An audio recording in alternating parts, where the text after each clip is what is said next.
I pledge allegiance to the flag of the United States of America and to the republic for which it stands, one nation, under God, indivisible, with liberty and justice for all.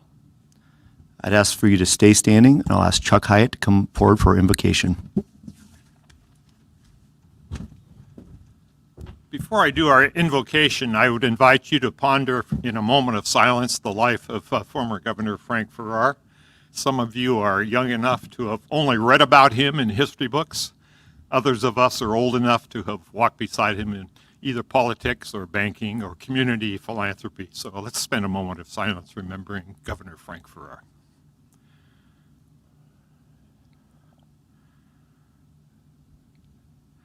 Our Lord, we thank you that we are able in this state and in this community to be touched by the lives of great leaders, great servants who put service above self.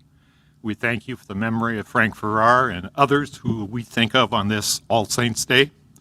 We think of those who are mentor models in our lives, and we pray that they would continue to invest in our lives, and we in turn invest in the lives of others. Thank you for the vibrant business community of Sioux Falls and its ability to make this community prosper. We thank you for the gifts you provide to us. In your name we ask it. Amen.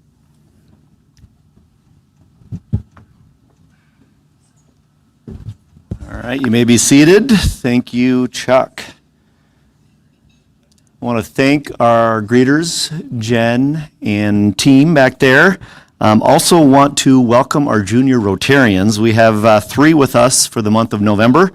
David Jones from Jefferson, Alex Rather from Lincoln, and Emma Korn from Sioux Falls Christian. If you want to rise, please join me in welcoming them.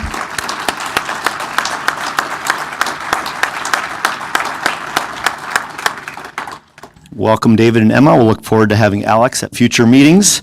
Also, we have a number of other guests with us here today. Joel Sylvester, you have a guest. I do. We have a microphone for you, so those tuning online, I know you usually don't need one, Joel. I don't. My guest is James Pyre, who is with the Simon property, and he helped me get Dan lined up for our panel today. So thank you for joining us. Welcome, James. Thank you, Joel. Tom Simmons, you have a very special guest.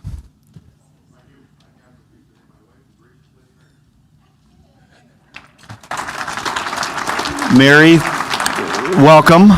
We have Dwayne Walk from Sioux Falls West, Gene Costello, a guest of Rotary. Welcome.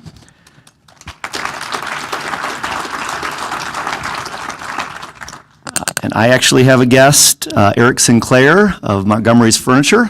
Eric, thank you for being here today. Jesse Funkert, you have a guest?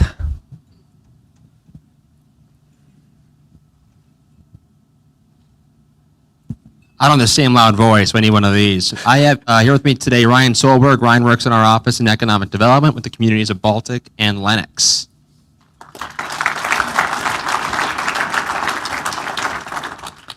All right, and Laura Miley came with David Jones. Thank you for being here with us today, and for allowing us to share Rotary with junior Rotarians. Thank you, Laura. From one Laura to another Laura, I would like to invite Laura Mitchell up to give an update on membership. As you know, membership in our people is one of our 3 pillars. It's why we do what we do in terms of building community.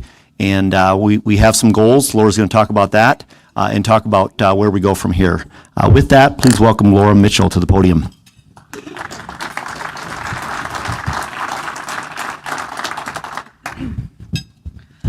Thank you, President Knorr.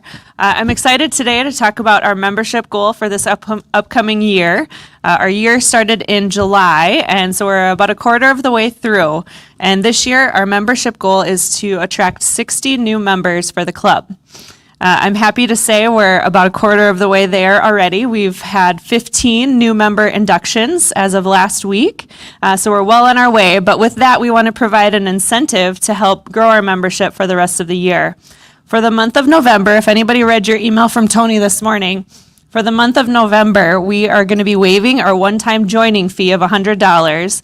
so that any new member that applies during that 30-day period and is accepted will have their membership waived, which is great. So the theme this year for Rotary International is Each One Bring One. So I invite all of you to bring a potential member as your guest to any of our upcoming November programming and just try and feel it out and see if they might be a good fit, and encourage you to find those applicants to Rotary. And to track our progress, my Vanna White friend over here is going to be unveiling a little bit of a tracker that we have. So we'll be displaying it right, 3, 2, 1, woo! There we go. We will be tracking our membership each week, so you'll see this board from every meeting from now on, just so that we can reach our goal. If you see the light blue box, that's if we hit 60, and obviously we're going to blow past that goal, right, guys? So we kept a few extra spots after that to keep us going. So we also have an additional incentive for our sponsors. So if you sponsor a member that becomes a member in the month of November, you will be entered into a drawing that will take place at our holiday party in December. And if your name is drawn as someone who has sponsored a new member, you'll receive free lunches for the remainder of our year, so January through the end of June. So be sure and get those new member applications circulated.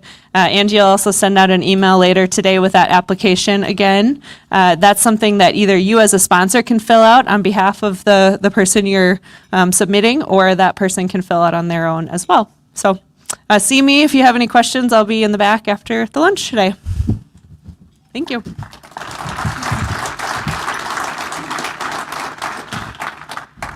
Thank you, Laura. Laura and our membership committee have done a nice job, and excited to have a visual representation courtesy of Laura and her team at Lawrence and Schiller. So thank you for putting that together, and we'll continue to track our progress throughout November and throughout the year. Now on to our program, and excited for this one as we turn the clock into November. That means we're 1 month away from our holiday season. And we have 3 exceptional guests, our panelists with us here today. And I'm going to go ahead and start with our Rotarian Joe Batcheller. Many of you know him, our president of Downtown Sioux Falls. He was raised right here in Sioux Falls and has a deep vested interest in the development of downtown and has since a young age. His interest in downtown and the urban experience led him to graduate school at the University of California, Irvine, where he earned a master's degree in urban and regional planning.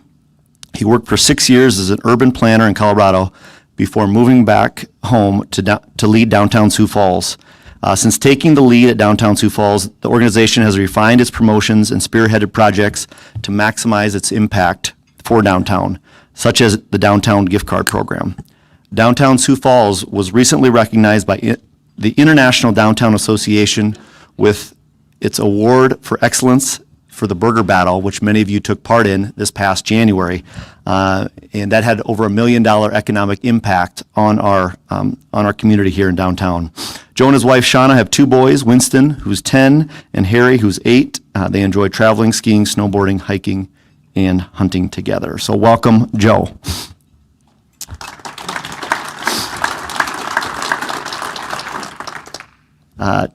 To Joe's left, your right, we have Dan Gies, General Manager of the Empire Mall, a Simon Property Group, and he's been in that role since July of 2017.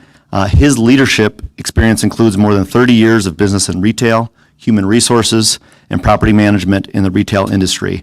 His goals leading the Empire Mall are to achieve top-tier financial, operational, sustainable results. In his personal life, he's been married to Christy for 33 years. They have 3 children and 4 grandchildren. Welcome, Dan.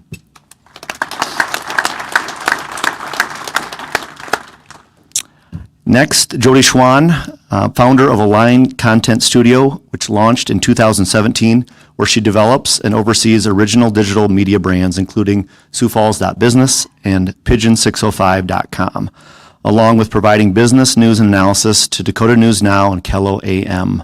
Jodi is a former editor, broadcaster, and columnist who also served as chief of staff for the city of Sioux Falls from 2006 to 2010.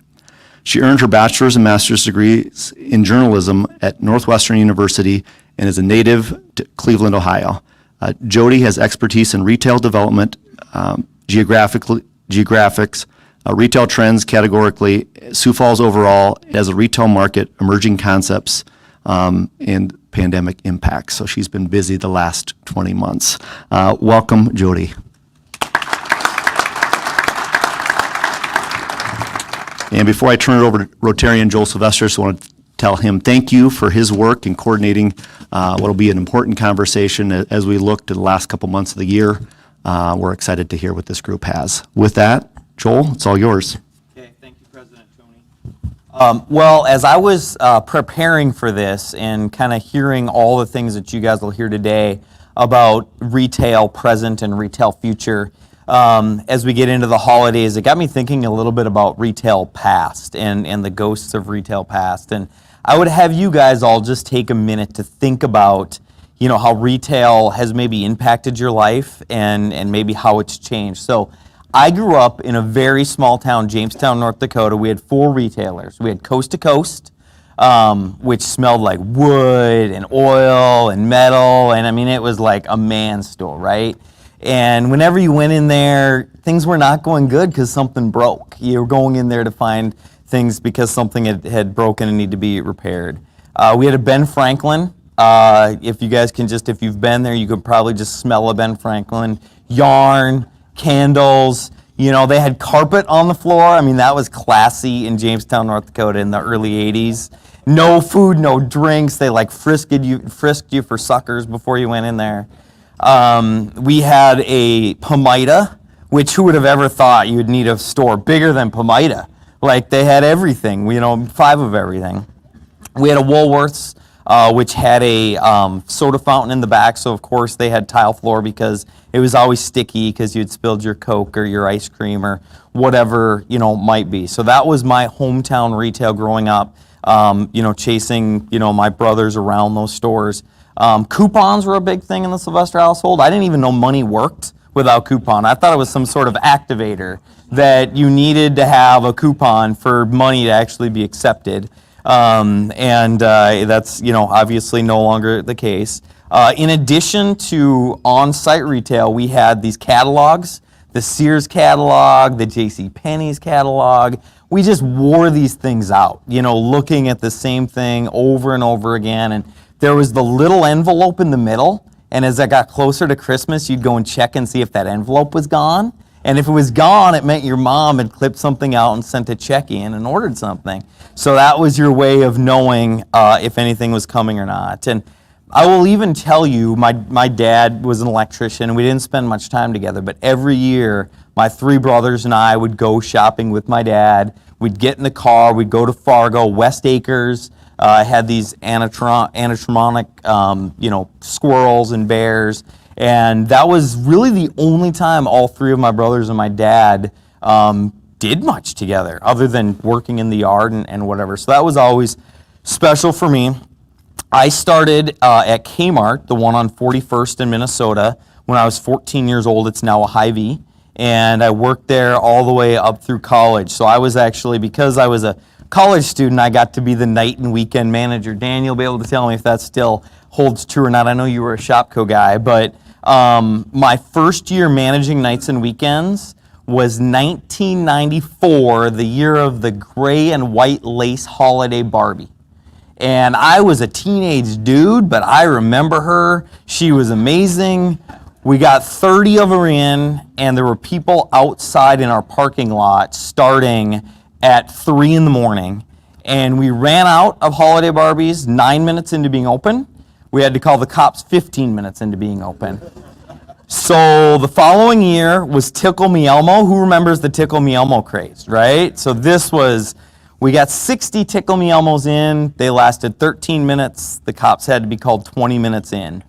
And then my last year was the Furby craze.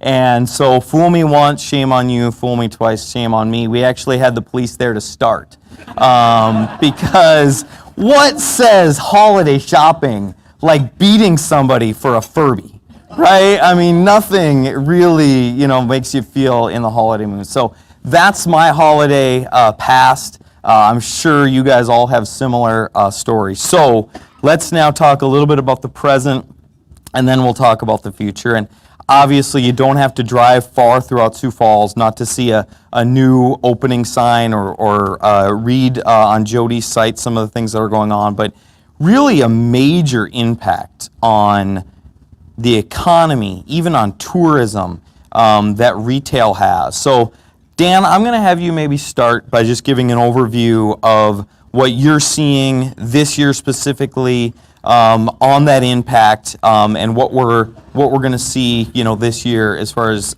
retail goes and the impact from your chair. All right. Well, first of all, I got to tell you, you took me back. I was born and raised in Gregory, South Dakota, and I think all those retail stores were there. But anyway, yeah. So important topic today. I appreciate being here, just chatting about it. It's good to talk about, especially what's going on right now. But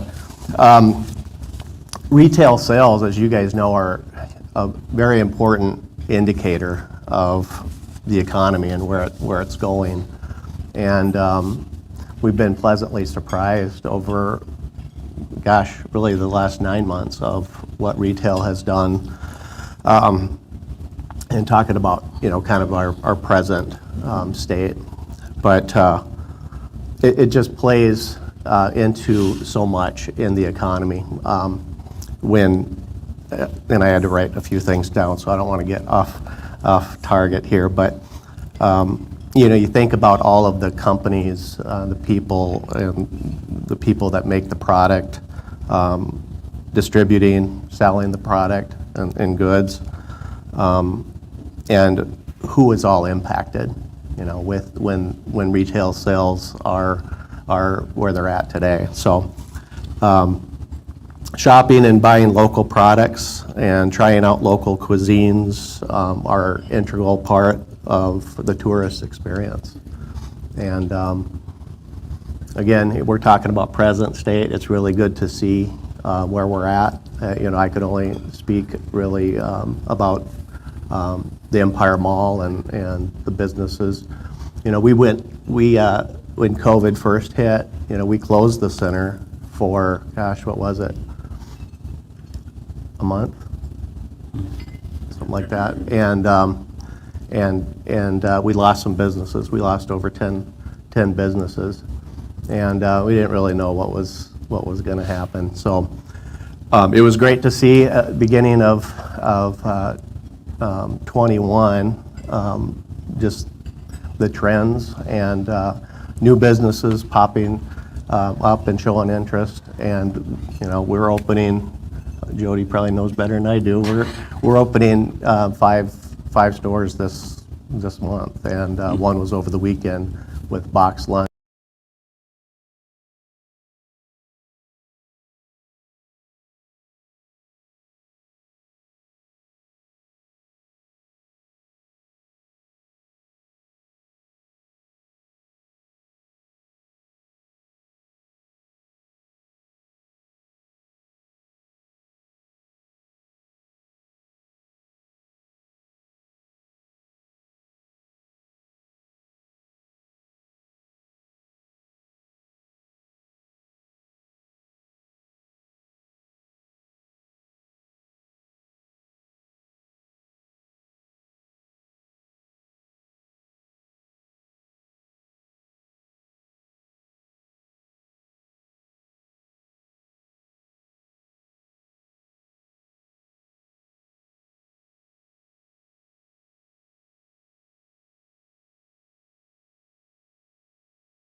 somebody's able to have that kind of an experience, buy a gift that ties into that, and be able to pass that on to someone they know is going to appreciate, they have a story to tell along with that. And so it's kind of that experience storytelling component that you're seeing more and more retailers really trying to take advantage of. I think that there's a national trend as well, this kind of hyper-localism, and I think that with retail, we're seeing a new kind of shopper.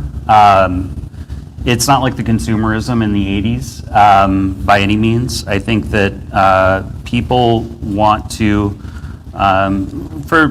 take some of the younger generations, they might have more limited resources than their parents have. And so they want to make sure that their dollars are going extra far. And so they want to shop at places where they're going to be helping their friends, their family, their neighbors. There might be a cause that it helps support.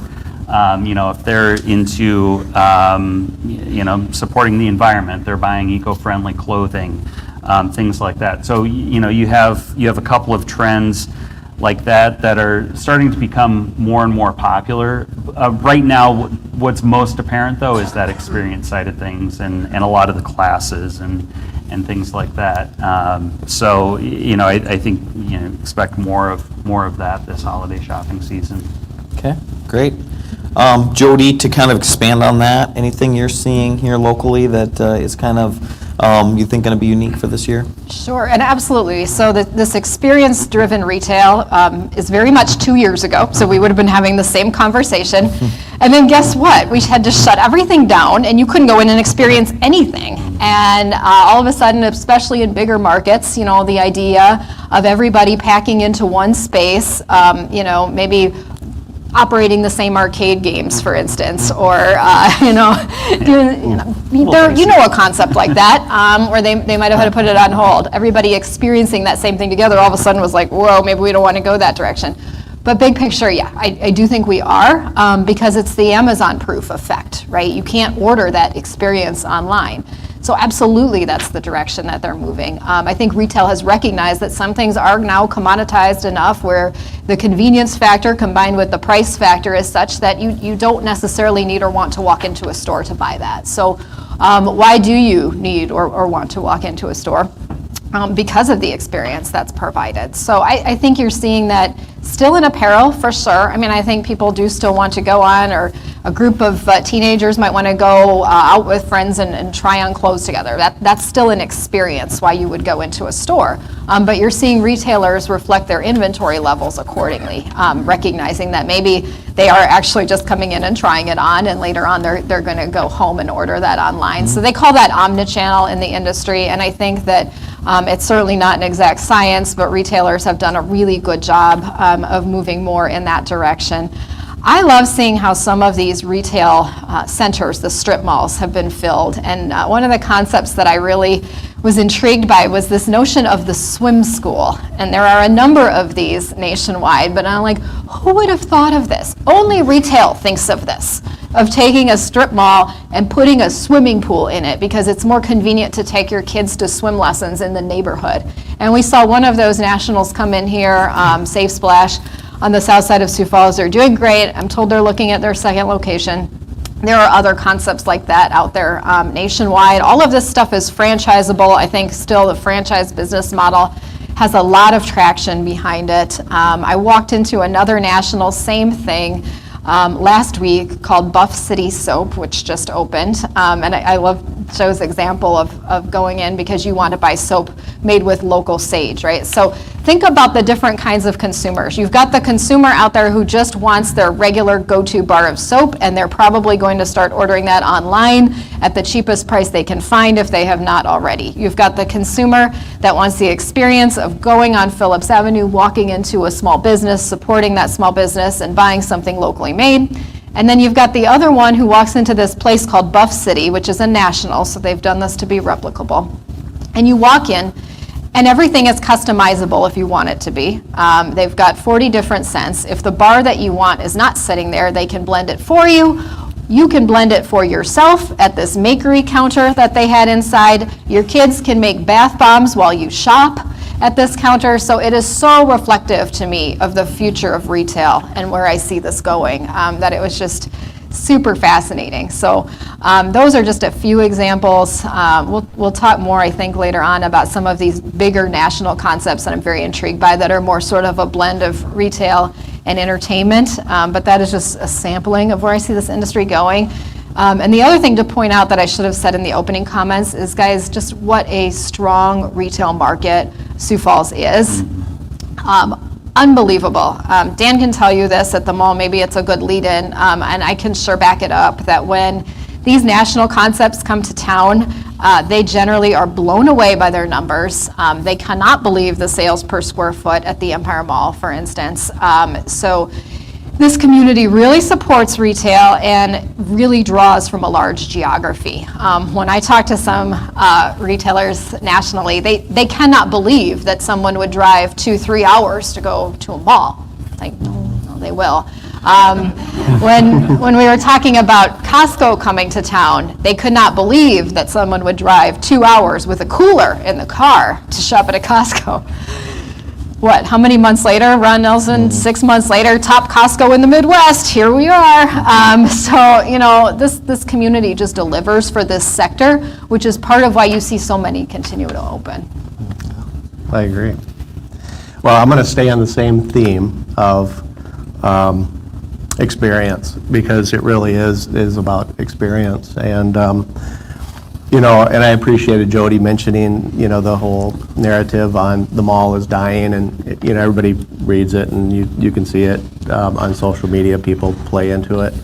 But, you know, I think mostly it's about relevance, staying relevant. So there are centers, many of them around the nation, that are not doing well, and they are, let's call it, dying. But I think it's mostly about, you know, what's the owner, what's Simon Property Group doing to be relevant. To me, that's really what it's about, and that falls in the hands of any business. It's your responsibility to stay relevant. So, but on the theme of experience, I want to tell you too, when Joe mentioned, you know, what they're doing at you know, some of the businesses here, sending invitations to customers to come into their store and experience their store in different ways. Lululemon, anybody ever heard of Lululemon? Athleta. We've got Offline by Aerie. They sell athleisure wear, which we're finding out as far as trend, merchandise trend, athleisure is blowing up, and it's a lot of, you wonder why. You know, you always ask why are these trends happening? Well, for the last year and a half, how many employees work from home? You know, and businesses found out that they can continue to work from home. So it's not, let's go back to the office, they're working from home, and well, that's a direct impact on a certain business that we're experiencing at the center. And so, and Lululemon, Athleta, they'll have yoga classes on site. You know, it's, again, the experience. But if you don't create, and you guys know this, if you don't create that special experience in your business, you're not going to be relevant in a few years. So you just got to keep recreating, and that's probably my biggest message. And it's not new news. It's just it's what you have to do. Other things, I just kind of taking notes as everybody was talking. Technology. You think about being relevant. You have to stay up on technology. Your business might require you to have an app or a good platform from a mobile phone. For sure, you have to have a website, right? And you might have to offer buy online, pick up in store. These are relevant things that if you're not progressing that way, you might not see the business that your neighbor would see. Social media, same thing. You gotta insert social media to your marketing platform. If you're not doing that, you gotta ask why or what, why I'm not, or what I can do to jump on that. Gosh, I think I covered one last thing. Sioux Falls is, I think it's just on fire. It's a great place to be, and I'm not going to say right now. It has been. I've lived in a lot of different places in different states, mostly in the Midwest, and I always end up coming back to Sioux Falls. And because it's a great place to live, it's a great place to work, it's a great place to have a business. But it's cold, and for 6 months out of the year, it's colder weather. So I guess that's my last thing about the Empire Mall is, what better place to come and shop 130 stores or 12 food court options is right in a temperature-controlled environment. So are malls dying? Yeah, some of them are.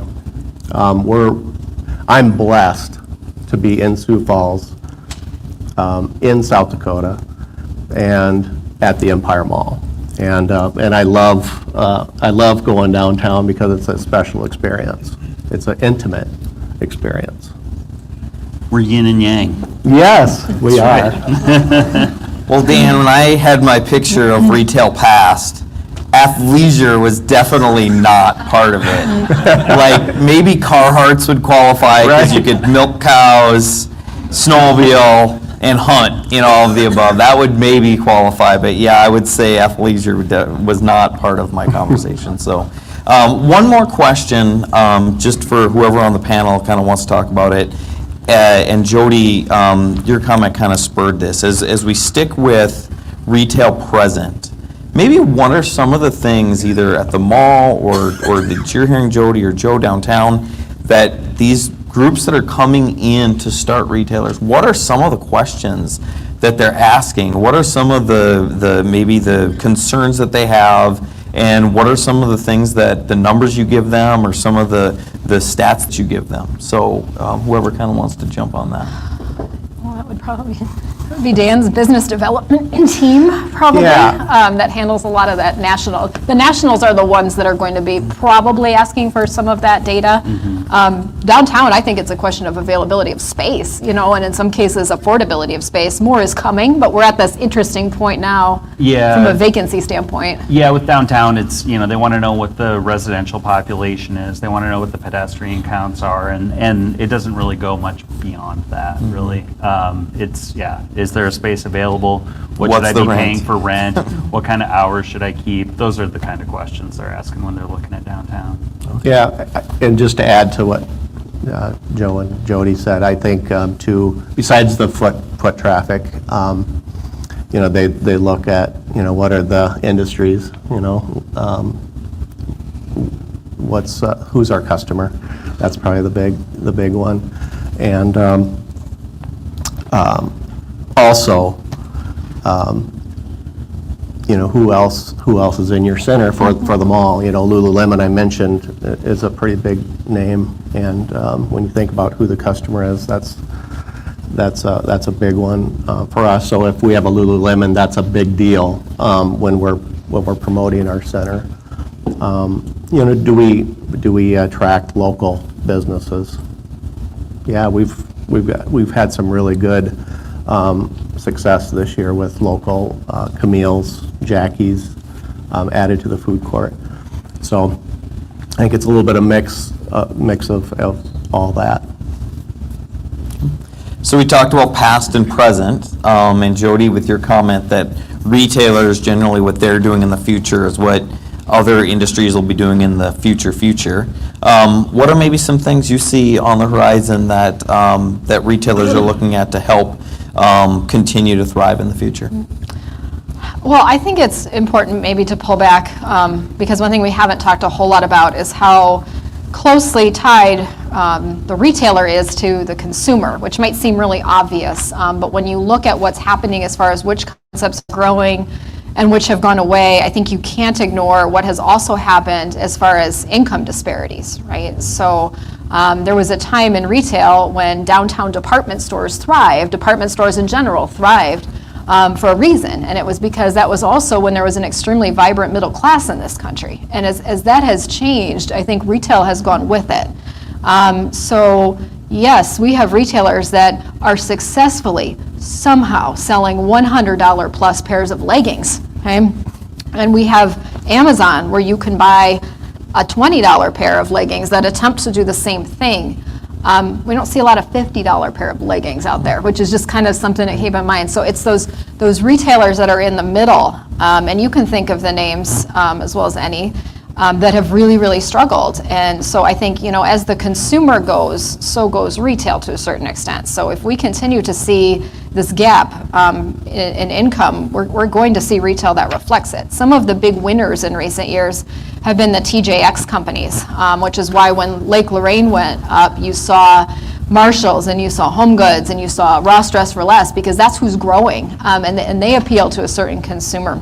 That's why you continue to see Walmart not shrink their footprints, because they appeal to a certain consumer, and then you have Lulu on the high end. So I think that a lot of that is figuring in here. And for Sioux Falls, we know that our average income has continued to go up, which is partly why we've got the Athletas and we've got Anthropology coming, which is a name that Dan didn't mention. But that says so much about where we are at as a retail market prospectively for businesses today. So all of those things are figuring in. Forward looking here, some of the concepts that I'm excited about nationally will frankly take a long time probably to come to a market like this. But sometimes we see them when they go a little smaller format, and we see them when a local might try to do a version of this. So sticking with that experiential theme, certainly pre-pandemic, we were starting to see the rise of these hybrid full-service restaurants and entertainment complexes. So the early one and the one that scaled out first, of course, was Dave & Buster's, which, as you know, took its time coming here, but we think is on track to open in the first quarter of next year over at Lake Lorraine. In that same category, there's a concept called Punch Bowl Social that had started rolling out across the nation. All of these things incorporate kind of a chef-driven menu, always craft cocktails, and interactive and adult-oriented types of activities. So there's, bocce, pinstripes, which I think Simon still has equity in, is another one. So pinstripes is an Italian food concept that has bowling and bocce within it. Punch Bowl Social has different kinds of social games. There's one that I thought was very clever that opened in Dallas recently called Puttery. Have you guys heard of that one? Puttery is an immersive miniature golf concept where, guess what, there are cocktails involved. And, 9-hole course experience with themed, but like elaborately themed miniature golf holes. I was like, somebody's got to localize this and put it downtown, because I just think that would be cool. The bowling entertainment centers were big. There's one called Seaquest in the south that is aquarium, but more so sort of like a rainforest and an aquarium, again, immersive concept.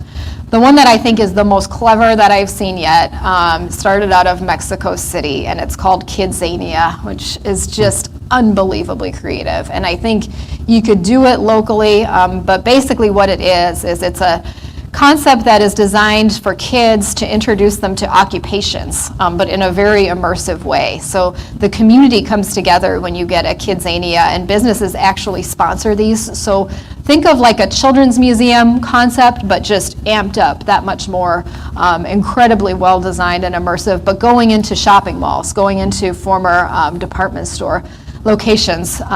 Big surprise, put on hold during the pandemic. Parents in larger markets weren't too excited about the idea of bringing their kids into a place like this. But I do think that that's the direction that we're going on the experience-driven side, big picture, big scale.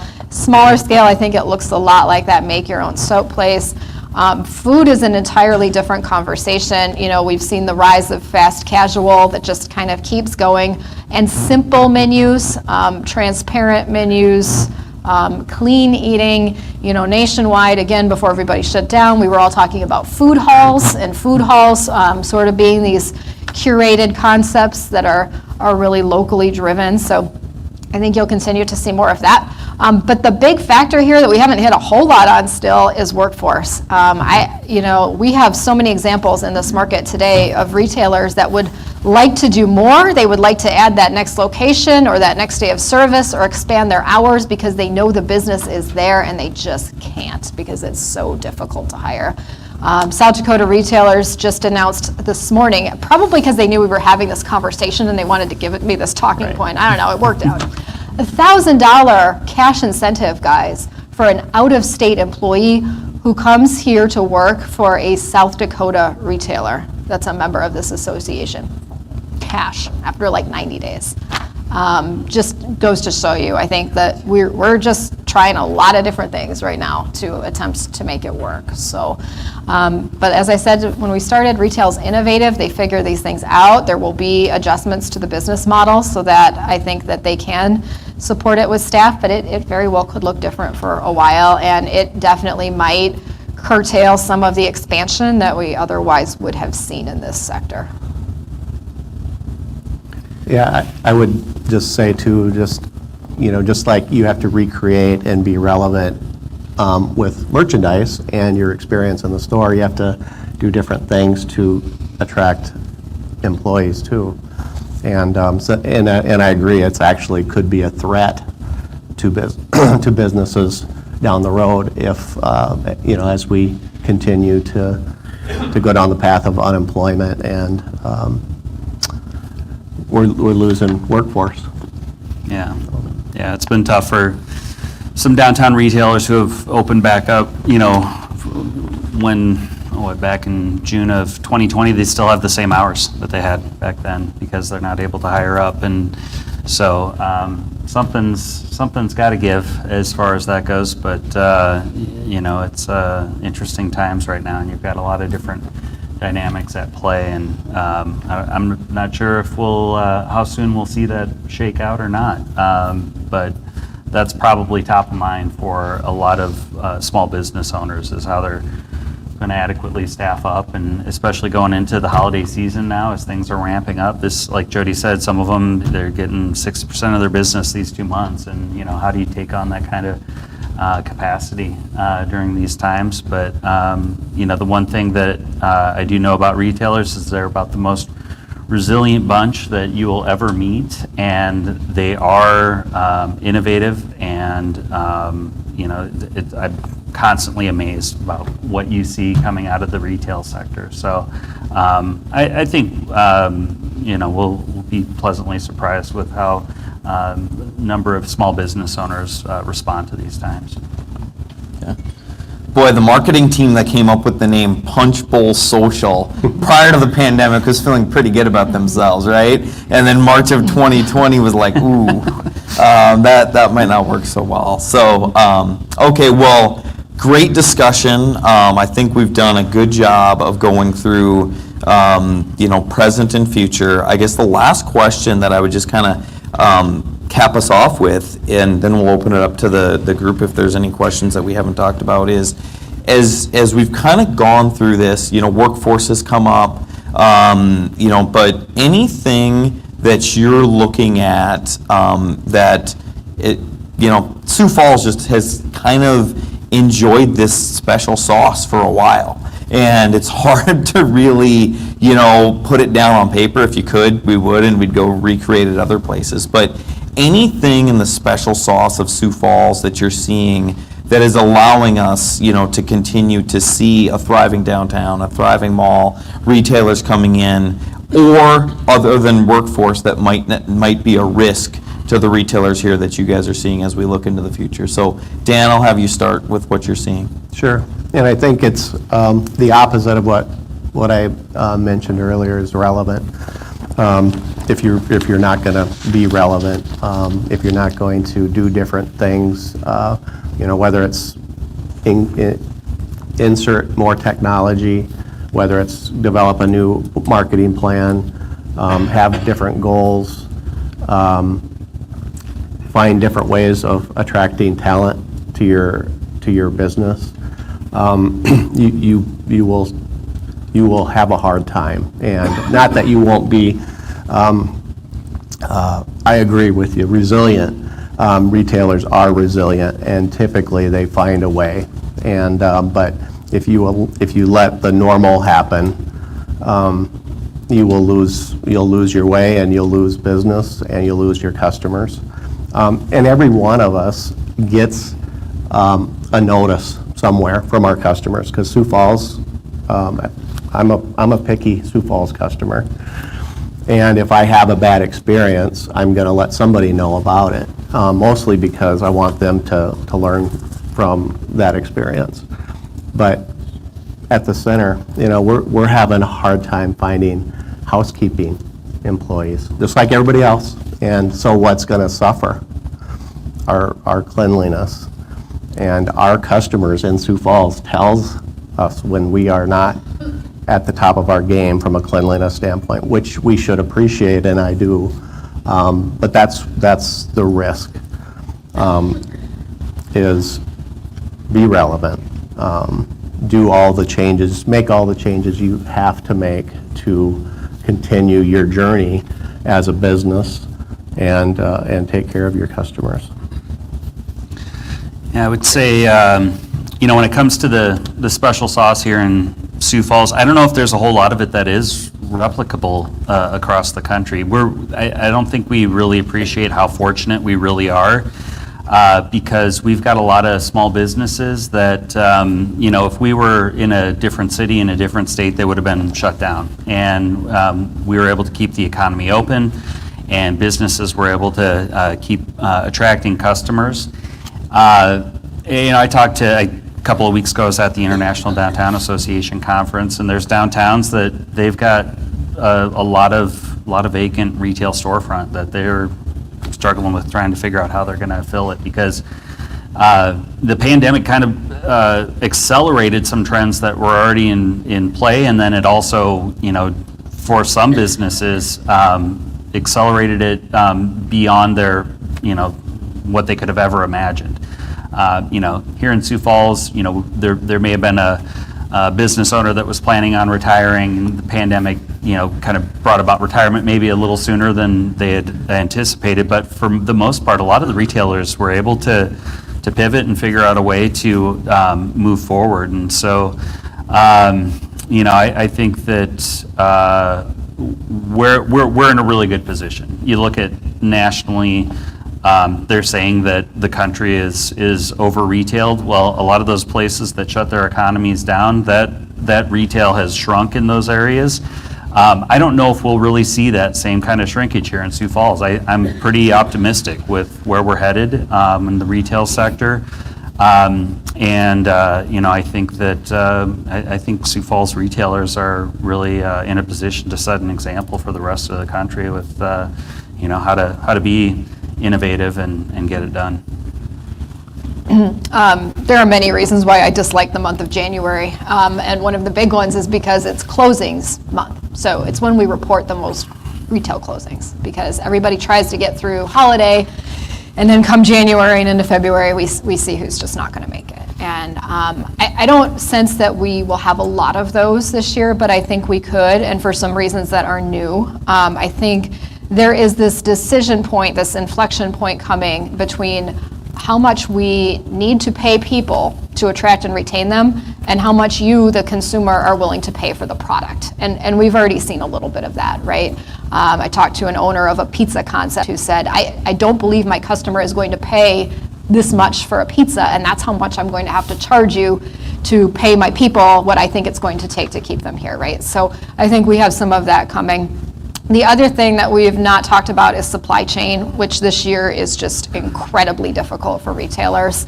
Not just trying to manage inventory and trying to figure out how to buy ahead enough, and in some cases purchase warehousing space so that they can keep the product once it comes, and all of this is happening.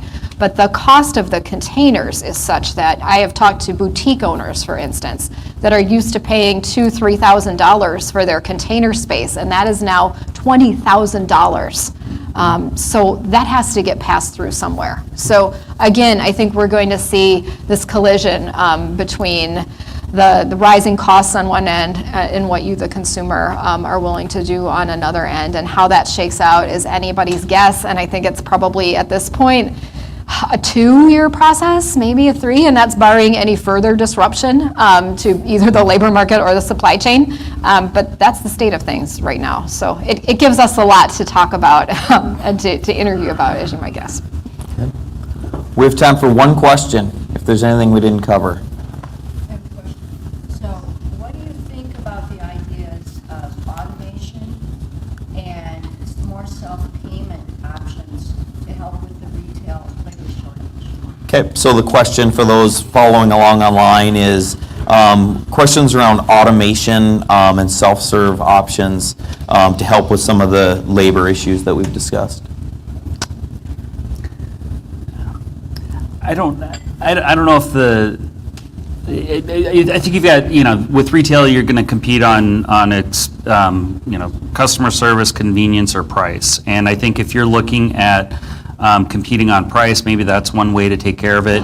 You're not going to see it in downtown stores. I think, for downtown retailers, you'll see other innovations take place, more probably like micro retail types of concepts. But I suppose with national brands, I don't know, Dan, would you expect that, to see something like that out at the mall? Yeah, and I think it really depends on what the use is. You see at Walmart, it's from groceries to whatever.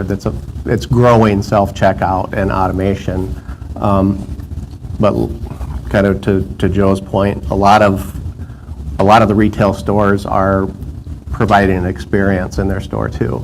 So I think you'll always see more and more automation, I believe. But there's a place for it, and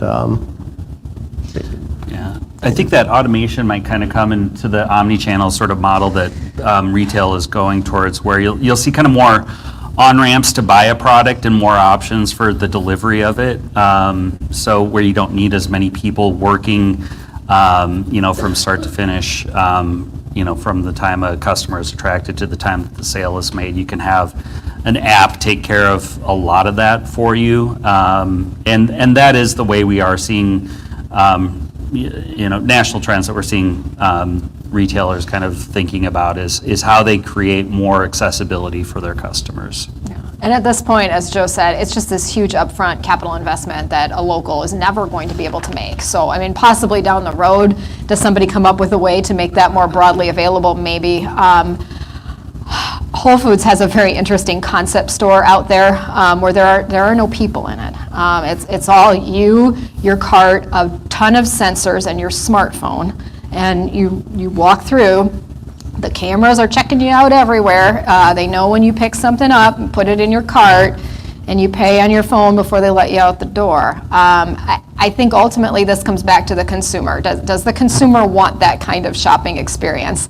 Does the consumer, and I know I personally don't want to take my loaded cart to the grocery store and check it all out myself, right? At that point, I'm going to sit at home maybe and do that same thing online, and then you're going to bring it to my car when I come up to the store.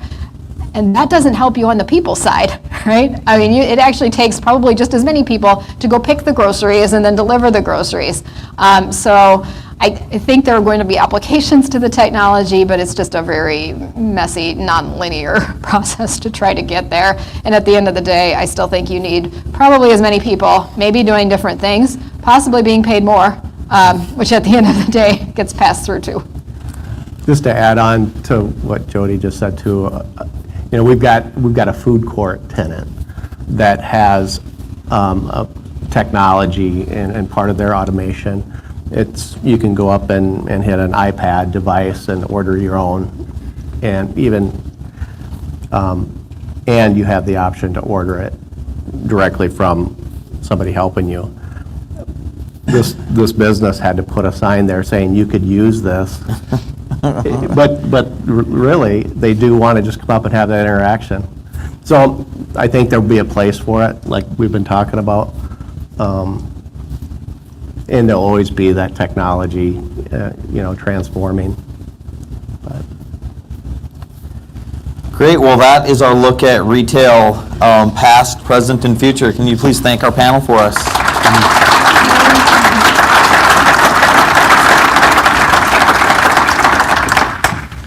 Well, thank you, Dan, Joe, and Jody, and Joel for moderating the conversation. We appreciate you being here with us this Monday.